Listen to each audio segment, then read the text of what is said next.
지금 여러분께서는 김현정의 뉴스쇼를 듣고 계십니다. 저는 퇴근길의 다크호스 김종대의 뉴스업 김종대입니다. 센 놈 위에 더 센 놈, 그 위에 더 센 놈이 나타났습니다. 무슨 얘기냐고요? 코로나19 얘기입니다. 기존 바이러스보다 전파력이 더 강한 알파 변이가 나타나더니 그보다 훨씬 더 강한 델타 변이가 나타났고, 그것도 모자라서 델타 변이 플러스까지 나타났죠. 중국에서는요 14초 스쳤을 뿐인데 전염이 된 경우까지 있다고 합니다. 이렇게 되면 지금 우리가 맞고 있는 백신으로 얼마나 방어가 되는 건지, 이러다 영영 마스크 못 벗는 건 아닌지 참 걱정입니다. 코로나 변이에 관한 궁금증 오늘 하나부터 10까지 좀 쉽게 풀어보죠. 이대목동병원 천은미 교수 나오셨어요. 어서 오세요, 교수님. 안녕하세요. 이제 막 헷갈려요. 알파 변이, 델타 변이 플러스 뭐가 어떻게 다른 겁니까? 네, 이제 알파 변이, 뭐 델타 변이 이렇게 된 건 이제 그리스 문자로 우리가 나라 이름 대신에 이제 만든 거죠. 알파 변이는 영국에서 이제 좀 발견이 되긴 알파 변이라고 하는데, 알파 변이는 기존의 우리가 바이러스보다 한 60-70% 전파력이 높은데 변이가 되게 되면 우리 인체 세포로 접합력이 높아져요. 네. 그러면서 많이 바이러스 양이 많아지게 되고 그 과정에서 인체에서 이 바이러스가 면역을 회피할 수 있는 또 그런 단백질을 형성한다고 합니다. 그런데 이 알파 변이 자체도 우리가 입원율, 중환자실 입원율이 한 2배 정도 높은데, 그다음에 델타 변이, 인도에서 이제 발생을 해서 과거의 인도 변이였죠. 이것은 또 알파 변이보다도 60% 이상 전파력이 높고, 네, 그것도 이 말씀드린 대로 몸 안에 폐 세포에 얘가 결합을 잘하니까 바이러스가 많이 생성이 되고, 그럼으로 인해서 바이러스 배출량이 공기중으로 많이 되겠죠. 네. 그럼 옆에 있는 분이 빨리 감염이 되니까 전파력이 높아지죠. 쉽게 말해서 우리가 KTX를 타고 저 뒤에 있었어요. 네. 있는데 앞에 있는 새마을호가 있었지만 어느 시기가 되면 KTX가 훨씬 빨라지는 거죠. 이것처럼 알파 변이가 우세종이었던 영국이 델타 변이로 인해서 지금 99%가 델타 변이로 바뀌었기 때문에 전 세계가 가을이 오기 전에 아마 전 세계 대유행이 될 거라는 우려를 갖고 있습니다. 그러면 일단 알파 변이, 델타 변이 뭐 이건 저는 어떻게 정하는 건가 궁금했는데, 원래 영국 변이, 뭐 남아공 변이, 네. 인도 변이 이러던 걸 그 나라에 너무 혐오감 준다 그렇습니다. 해가지고 네. ABCD 대신에 이제 알파, 베타, 델타, 감마 이렇게 네. 써. 그러면은 델타 플러스는 인도 건데 조금 더 강력한 게 나왔다 해서 플러스예요. 그렇습니다. 그러니까 다른 나라 게 아니니까 계속 델타를 쓰는 네, 거군요. 그러니까 플러스라는 거는 변이가 또 하나 네. 더 생긴 거예요. 원래 델타 변이가 13개의 변이가 있는데 그중에 2개의 중요 변이가 있어서 초기에 이중 변이라고 그랬거든요. 네. 근데 거기에 K417N이라는 또 다른 변이가 생겼는데, 이 변이가 주로 남아공하고 브라질, 우리가 베타, 감마라고 하는 그 변이의 특성을 갖고 있기 때문에 베타 변이가 중요했던 이유는 이 베타 변이가 백신을 회피하는 능력이 있어서. 남아공 변이. 그렇죠. 그래서 우리가 화이자나 아스트라제네카 상당히 낮아요. 특히 화이자가 한 75% 정도 효과를 나타냈고, 네. 아스트라는 10.4%만 나타낸 게 이 남아공 변이거든요. 그렇다면 아직 델타 플러스에 대한 정확한 정보는 없지만 분명히 델타보다 이 백신 것이다. 회피가 돼서 우리가 지금 맞고 있는 이런 백신의 네. 효과가 떨어지지 않을까 걱정을 하는 거죠. 그러면 이론상으로 따지자면 인도에서 델타 변이 플러스보다 더 센 게 나오면 델타 변이 2 플러스가 될 수 그럴 수 있죠. 네, 그래서 많이 백신이 접종이 빨리 안 되고 감염이 많이 될수록 새로운 변이가 발생할 수밖에 없다고 생각합니다. 그 변이라는 걸 좀 쉽게 비유하자면 이게 가능한지 봐주세요.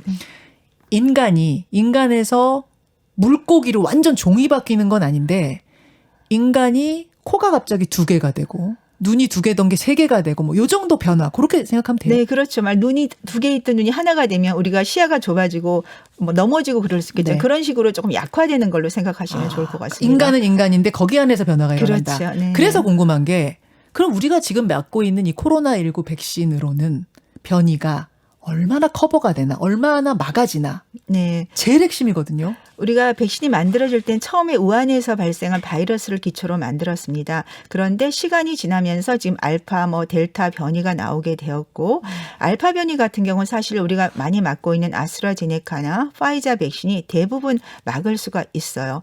그런데 남아공 변이가 가장 이 백신 회피가 심해서 베타 그렇죠. 변이. 베타가 그래서 파이자가 한 75%, 아스트라가 10.4% 가장 취약합니다. 합니다. 근데 다행히 베타 변이가 조금 약화가 되면서 델타가 우서해증으로 지금 바뀌고 있는데 델타 변이 같은 경우는 우리가 1회 접종을 하는 경우는 아스트라제네카가 영국 보건원 발표에 의하면 33%에 화이자도 33% 정도밖에 예방이 안 되는데 2회 접종을 완료한 경우에는 화이자 같은 경우는 88%, 아스트라제네카는 한 60% 정도 예방을 할 수가 있습니다. 이 60%라는 게 독감 우리가 백신 맞을 때 그런 예방률 정도이기 때문에 하지만 예방을 하더라도 40%는 감염이 될 수가 있다는 거죠. 그러면 백신만 가지고는 안 되고 반드시 마스크 방역이 돼야 됩니다. 조금 전에 얘기하셨듯이 14초 만에 화장실을 거치면서 옆에 분이 감염이 됐거든요. 그 말은 옆에 서 있기만 해도 우리가 공기를 들이마시면 감염이 될 수 있는 게 이 델타 변이의 그런 효과라고 생각하기 때문에 저는 백신도 중요하지만 완전한 치료제 직전까지는 마스크랑 거리 두기는 정말 중요하다고 생각합니다. 정말 중요하다. 네. 지금 정부가 이 변이가 계속 늘어나면서 3차 접종, 부스터샷을 생각하고 있다고 하거든요. 이거는 뭐 어떻게 보세요? 부스터샷은 조금 더 기다려야 되지 않을까. 부스터샷은 지금 미국이나 영국처럼 백신 접종을 많이 했고 또 백신이 충분한 상태에서 우리가 고려할 수 있고요. 지금 사실은 이 영국이 하루 만에 지금 4,000명, 지금 16,000명이 훨씬 넘었습니다. 네. 델타 변이 네. 때문에. 네. 그런데 이 대부분이 뭐냐면 20에서 29세 젊은 층이고요. 80세가 가장 낮아요. 그 얘기는 백신 맞은 사람들은 좀 괜찮고 이 얘기인 거예요. 네, 젊은 층이 덜 맞아서 네, 백신을 접종한 사람들은 대부분 이제 예방이 좀 되더라도 감염되더라도 약하게 앓는 게 많고 입원율도 보면 백신 맞은 군은 한 10% 정도밖에 입원을 안 했어요. 그래요. 근데 국내는 지금 사실은 50대에서 20대까지 가장 활동 연령층이 맞은율이 10% 조금 넘는 정도거든요. 그렇죠. 그런 상태에서 부스터샷을 생각하는 건 좀 너무 이르고요. 국민들이 최소한 8월 9월까지는 저는 2차 접종을 최소한 60%까지 완료. 왜냐하면 영국이 지금 2차 접종이 50%가 완료가 됐고 거기에 감염자 10%, 60%가 지금 완료가 된 상태인데 16,000명이 나오거든요. 그렇다면 우리는 방역뿐 아니라 백신 접종도 최대한 빠른 속도로 2차까지 완료를 하고 그다음에 백신이 부스터샷. 충분하다면 부스터샷을 고려해야죠. 지금 우리가 부스터샷 3차 얘기할 때가 아니다. 네. 빨리빨리 젊은 사람들, 활동 많은 젊은 사람들 빨리 1차, 2차 빨리 맞춰라. 그렇습니다. 그 말씀이에요. 네, 맞습니다. 그래야 변이가 와도 그나마 무사히 지나갈 수 있다는 말씀.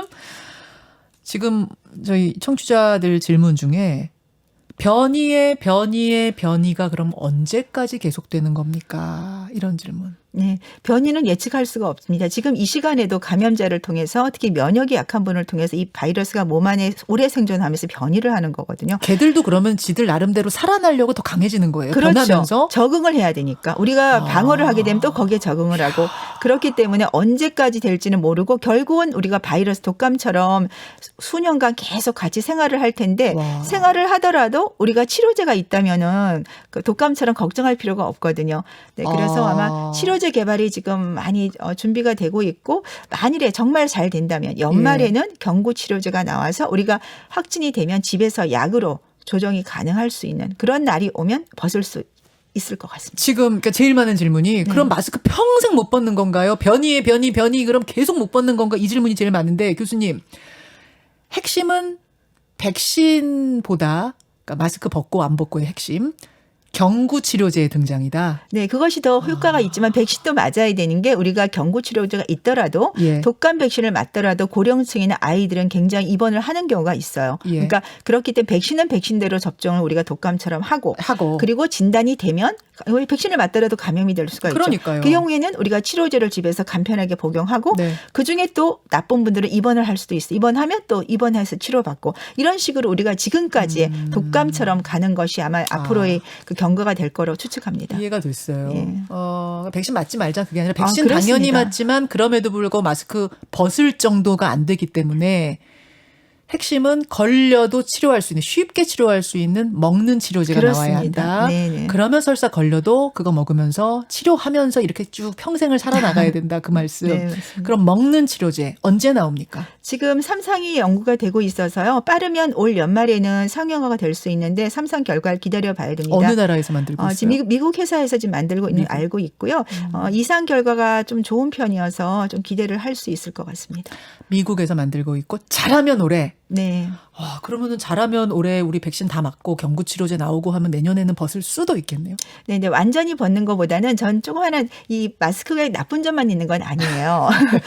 마스크를 쓰면서 환자들이 호흡기 감염이 없어서 정말 입원율도 많이 줄었고요. 예. 사망률도 많이 줄었고 우리나라 많이 있는 결핵도 많이 줄었거든요. 그래도 평생 쓰긴 싫어요. 그렇죠. 근데 이제 어떤 공간에 밀폐된 공간에 있을 때는 당분간 써야겠지만 네. 운동할 때는 야외에서는 연말이면 벗을 수 있지 않을까 생각합니다. 알겠습니다. 경구치료제를 좀 기다려보자. 그 우리나라에서 개발했다는 치료제 셀트리온 치료제는 그거는 주사로 맞는 치료제인 거죠? 네, 그건 그거랑 입원을 좀 해서 주로 이제 입원해서. 주사를 맞는 네. 주사기 때문에 일반인들이 집에서 가볍게 하기엔 조금 어려움이 아직 있습니다. 알겠습니다. 이런 질문 들어왔습니다.